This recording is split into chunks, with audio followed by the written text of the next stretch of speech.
My name's James Danenburg. I'm from England. I was born in London. I live in a small town near Leeds in the north of England. For the last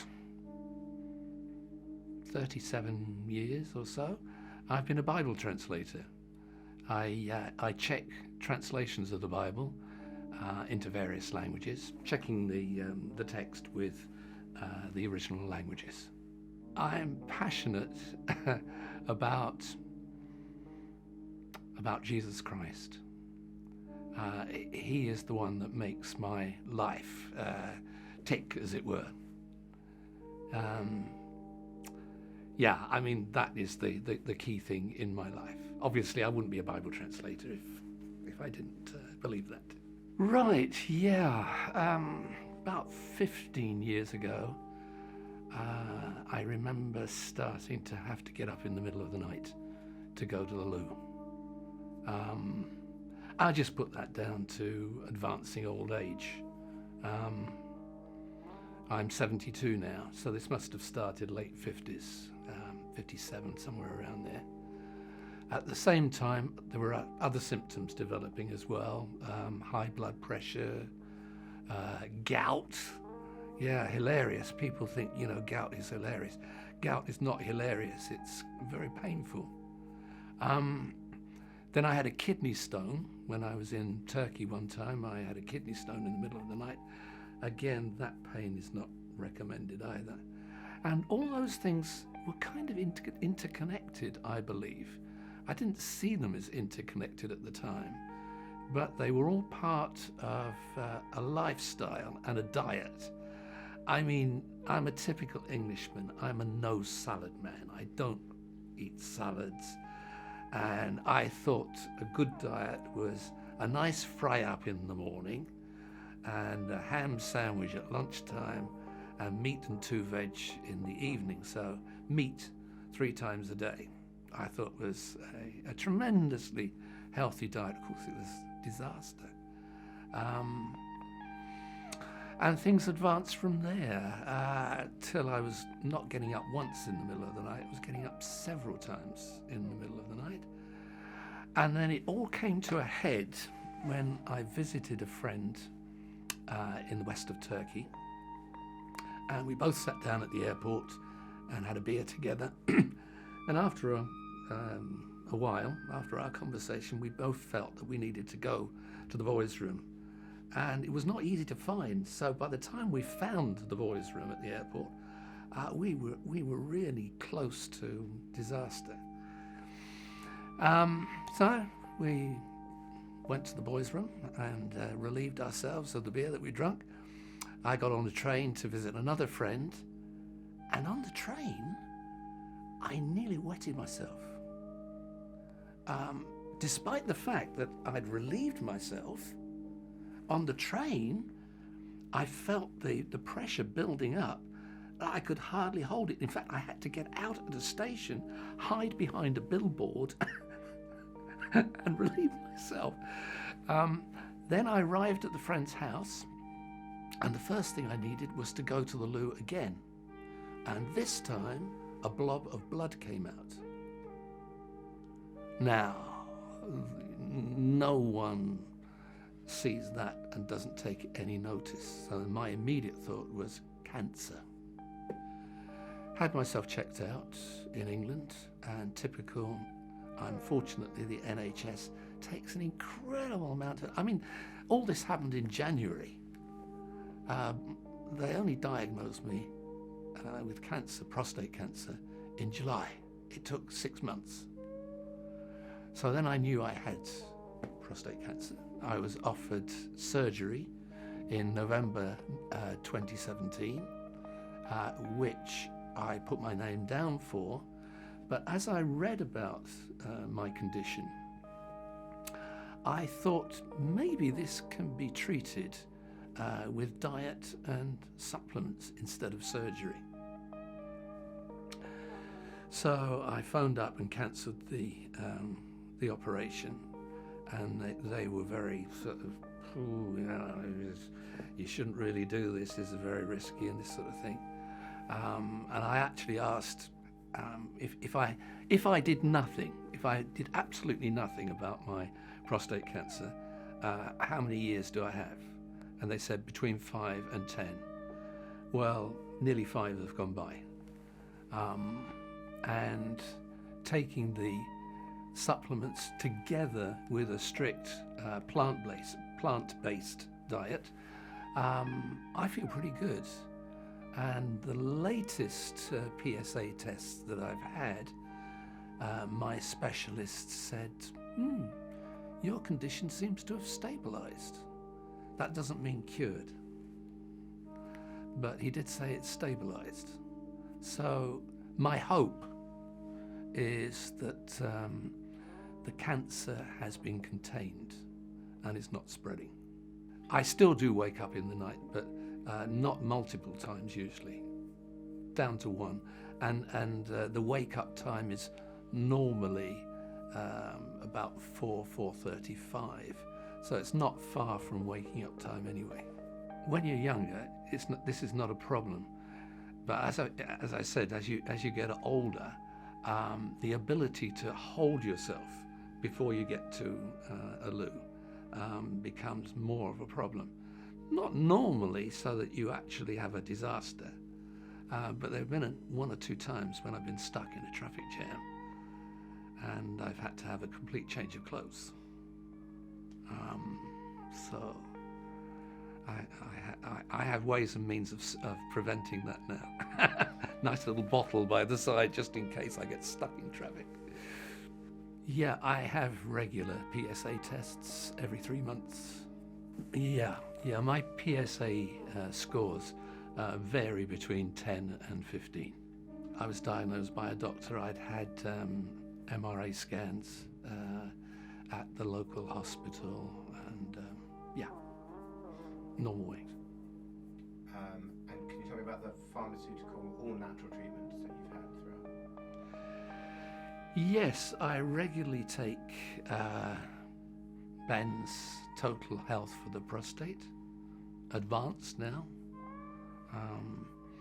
And in addition to that, I take supplements as well, various things that are said to be effective for the prostate. It must be like 3.5. Well, it's greatly alleviated the urinary symptoms. As I said, I normally can almost get through the night.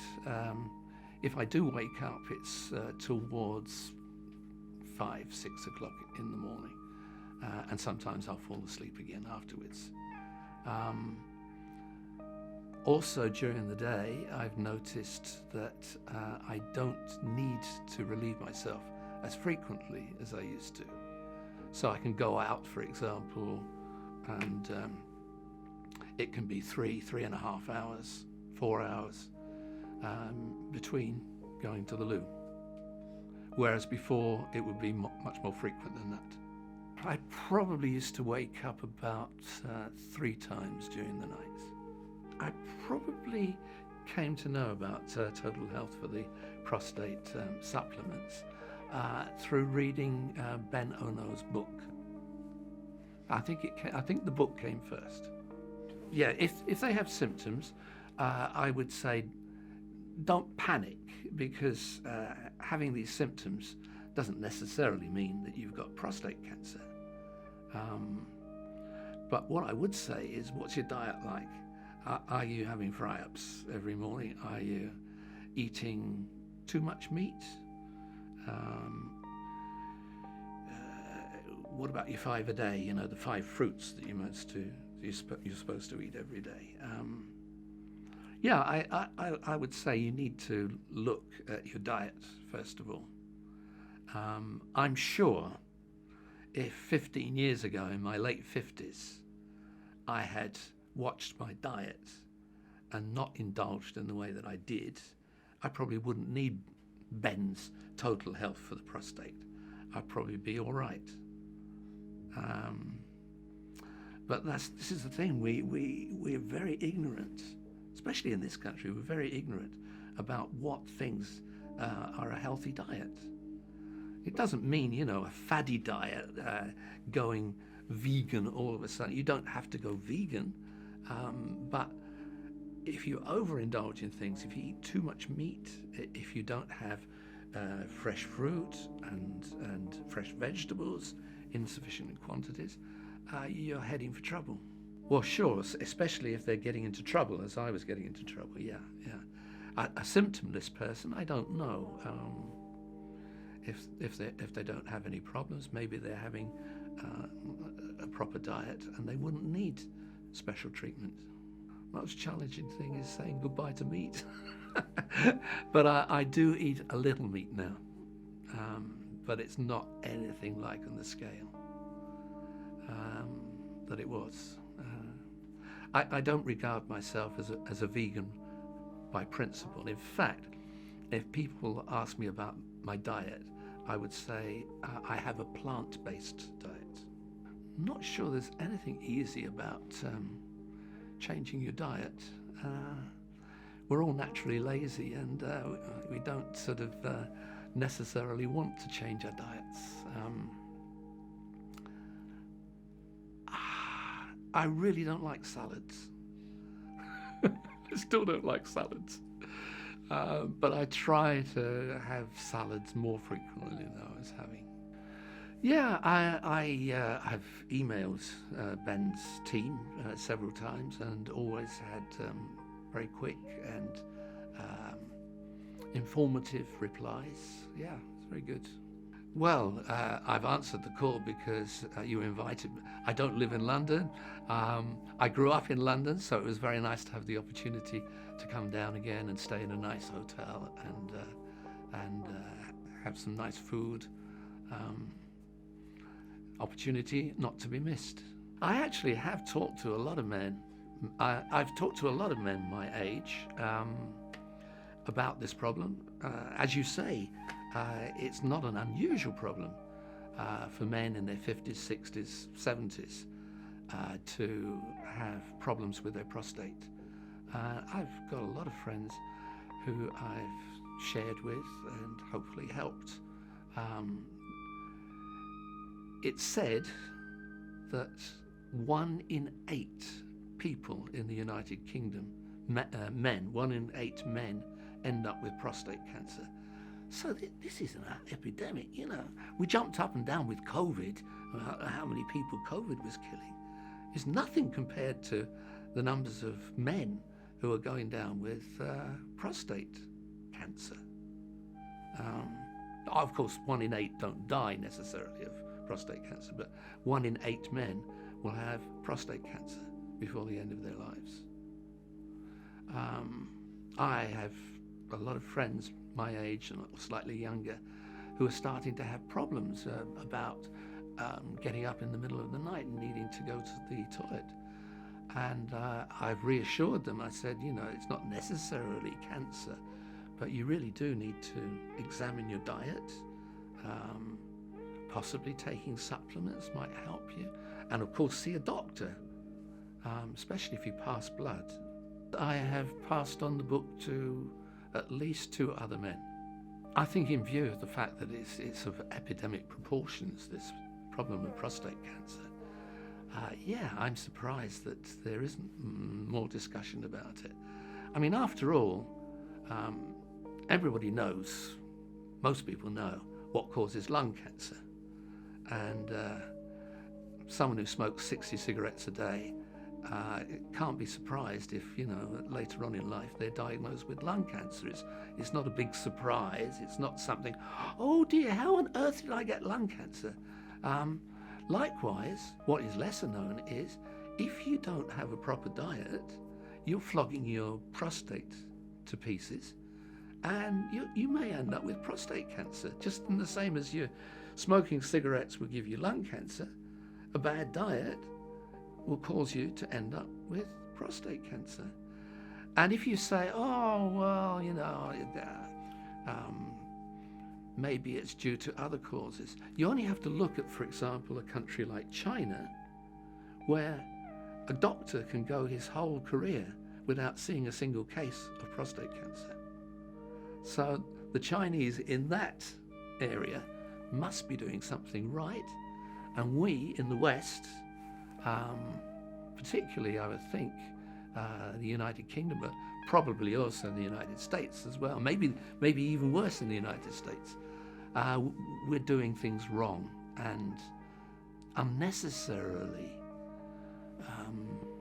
giving our prostate problems and ending up with prostate cancer. Sure, yeah. Since I've taken Total Health for the Prostate, I haven't noticed symptoms disappear completely, as I've explained. I don't always get through the night without needing to go to the toilet, but I certainly don't have to go as often. During the daytime, I have more control, and I just feel more healthy. I feel for my age, I can still play sports, I can still run, which isn't bad for a 72-year-old. But I think if I'd continued without any changes, I mean, I see this not just as Ben's Total Health for the Prostate. I mean, I do see this also as a change in diet as well. I don't think you should rely on just one thing. I think you need to examine the whole situation and take the best options. The book was fantastic, yeah. The book was fantastic. It's very, very informative, full of common sense. There's nothing weird in it. You must try this weird concoction or so. It was very, very helpful to me and to the friends that I've shown it to.